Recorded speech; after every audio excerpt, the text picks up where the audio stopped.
అసలు సర్వేపల్లి రైతులు ఎంతమంది? వాళ్ళ పొలానికి తోలుకున్న సారవంతమైన మట్టి ఎక్కడుంది? కనుపూరు చెరువు, సర్వేపల్లి చెరువులో మొత్తం గ్రావెల్ ఎత్తేసినావు.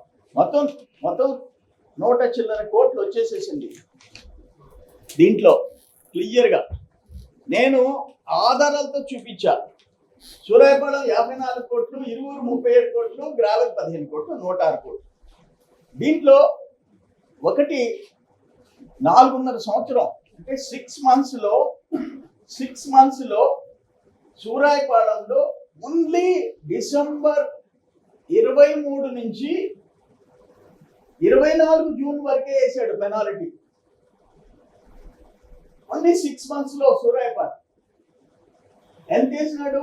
54 కోట్లు వేసాడు. మరో 4.5 సంవత్సరంకి ఎంత? ఇరువురులో పర్మిషన్ ఫస్ట్ 2 years మేము